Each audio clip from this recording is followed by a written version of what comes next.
अरे संतोष, आनंद, बेटा तुम दोनों एक साथ यहाँ पे जॉगिंग करने आए हो क्या? नहीं अंकल जी, ऐसे ही घूमने का मन किया तो आ गए। अच्छा है, बहुत अच्छा है। ऐसे एक साथ घूमोगे फिरोगे तो बॉन्डिंग अच्छा रहेगा। वैसे तुम दोनों हमारे घर पे कभी आए नहीं हो, आज शाम को आ जाओ, चाय पे बात करते हैं। ठीक है अंकल, कोशिश करेंगे। अरे बेटा जरूर आना, अच्छा लगेगा। ये बुढ़ा हमें अपने घर पे क्यों बुला रहा है? आनंद, चल इन्हीं के घर जाकर माँ पापा के बारे में बात करते हैं। कब तक माँ पापा के चले जाने की बात छुपाए रखेंगे? ये अंकल पापा के साथ बहुत क्लोज थे। इन्हीं से ही तो मैंने सुना था कि माँ पापा तीर्थ पे जाने वाले थे। शायद अब यही अंकल ही हमें पापा तक पहुंचा सकते हैं।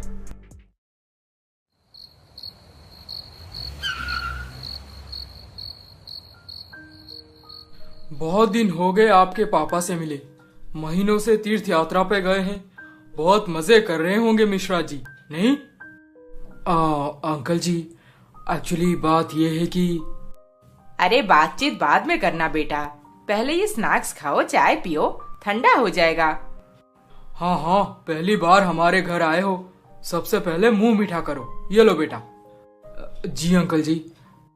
हमारी 2 बहुएं हैं, खाना बनाने में दोनों एक से बढ़कर एक हैं। ये सारे मिठाइयाँ और स्नैक्स दोनों ने मिलके बनाया है। जब से उनकी शादी हुई है तब से मैं कभी किचन में गई ही नहीं। पर बेटा, एक से बढ़कर एक स्वादिष्ट खाना तो बिना मांगे ही तैयार रहता है हमारे लिए। इनके बहुएं इतनी अच्छी हैं कि सास को किचन में घुसने ही नहीं देते, और हम दोनों भाइयों की पत्नियां माँ से ही सारा काम करवाती थी। आंटी, आपकी बहुएं तो बहुत अच्छी हैं। नसीब वाले हैं आप दोनों अंकल आंटी, नहीं तो ऐसी बहुएं कहाँ मिलती हैं आजकल। अरे बेटा, बहुएं कैसे अच्छी बन के नहीं रहेंगी? मेरे दोनों बेटे तो हीरा है, हीरा। उनकी आपस में इतनी अच्छी अंडरस्टैंडिंग है कि उनकी पत्नी उन्हें घर छोड़ के जाने को बोल ही नहीं सकती या फिर कुछ और गलत करने को सिखा सकती है।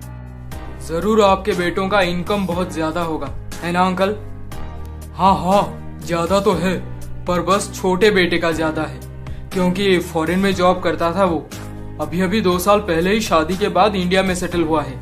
उसका सैलरी बहुत ज्यादा है। हाँ, अंकल सही बोल रहे हैं। बड़े बेटे का इनकम इतना अच्छा नहीं है, फिर भी छोटा बेटा सब हैंडल कर लेता है। बोलता है पैसों का क्या, आज है तो कल नहीं है, आज नहीं है तो कल आ जाएगा। पर फैमिली और रिश्ते, इन्हें मजबूत बनाए रखना चाहिए। बस यही वजह है कि दोनों भाई मिलकर इस घर को जोड़ के रखे हैं, और हम दोनों बुढ़ा बुढ़ी सुकून से जी रहे हैं। वाह अंकल जी, आपके बेटे तो सच में बहुत अच्छे हैं, इसीलिए आपके घर में खुशियां ही खुशियां हैं। हाँ, अब तो खुशियाँ दुगनी हो जाएगी, क्योंकि मेरी दोनों बहुएं पेट से हैं। हम दादा दादी बन जाएंगे, फिर सबकी शक्ल देखने के बाद सुकून से मरेंगे हम।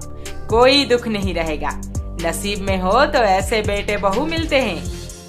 बेटा, तुम दोनों जिस परेशानी से गुजर रहे हो मैं अच्छी तरह से समझ सकता हूँ, पर मुझे सच में नहीं पता कि तुम्हारे पापा कहाँ हैं अभी।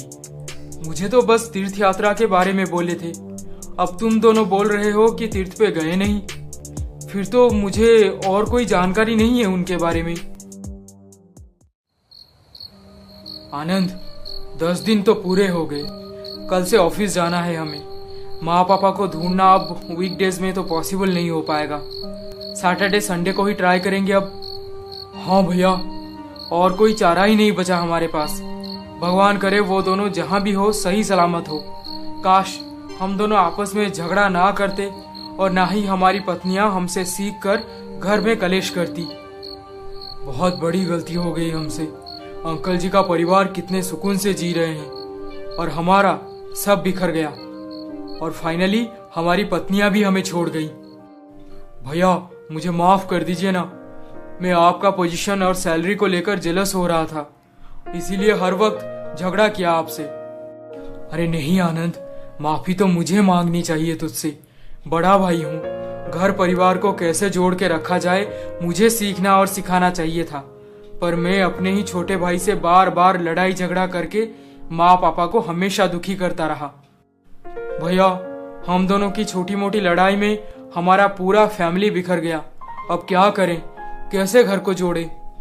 आनंद, चल कल ही किसी डिटेक्टिव को हायर करते हैं, शायद वही माँ पापा को ढूंढ निकाले। डिटेक्टिव? पर भैया, डिटेक्टिव को देने के लिए इतने सारे पैसे हैं। तुझे आज से पैसों की चिंता करने की कोई जरूरत नहीं। हम दोनों आज से एक मन होकर जिएंगे ताकि कोई भी हमें अलग ना कर सके। पता नहीं आनंद ने खाना खाया होगा या नहीं।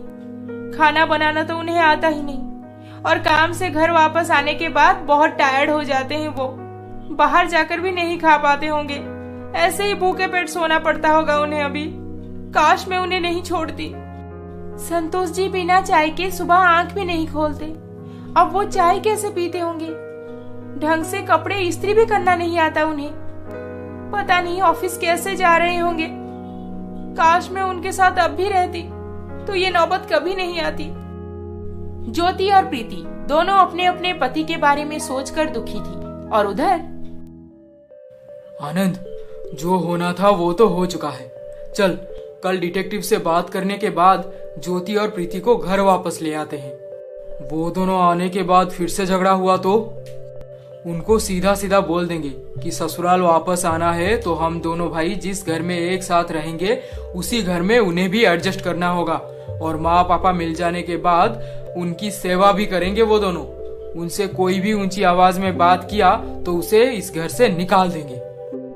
हाँ भैया, हम दोनों को अब सख्त बनना पड़ेगा, नहीं तो वो दोनों बिल्लियों की तरह हमेशा झगड़ा करती रहेंगी। अगले दिन सुबह संतोष और आनंद घर से तैयार होकर एक डिटेक्टिव के पास गए और वहाँ पे अपना केस रजिस्टर कर दिए। आनंद, मैं ऑफिस जा रहा हूँ, एक इम्पोर्टेंट मीटिंग है। तू जाकर प्रीति से बात करके उसे अच्छे से समझा देना। मैं शाम को जाऊंगा ज्योति से मिलने, ठीक है? हाँ भैया, ठीक है। फिर आनंद प्रीति से बात करने ससुराल पहुंचा। अरे बेटा, तुम प्रीति से बात करने यहाँ पे आए हो? पापा प्लीज बुला दीजिए ना प्रीति को। मुझे पता है कि मुझे इतना गुस्सा नहीं होना चाहिए था, पर मैं क्या करता। वो मेरे माँ पापा को लेकर इधर उधर बोलने लगी तो मुझसे कंट्रोल नहीं हुआ और मैं भी बुरा भला सुना दिया। फिर वो घर छोड़ के यहाँ पे आ गई। घर छोड़ के यहाँ पे आ गई? कब? 15 दिन हो गए माँ जी। पर बेटा, प्रीति तो यहाँ पे नहीं है और ना ही हमें इस बारे में कुछ भी पता है। अभी तुमसे ही सुन रहे हैं हम दोनों। हाँ बेटा, माँ सही बोल रही है। प्रीति यहाँ पे 15 दिन में एक बार भी नहीं आई। प्रीति यहाँ पे नहीं है तो ज्योति भाभी तो होंगी ना घर पे, उन्हें ही बुला दीजिए, मैं उनसे बात कर लूंगा। ज्योति यहाँ पे?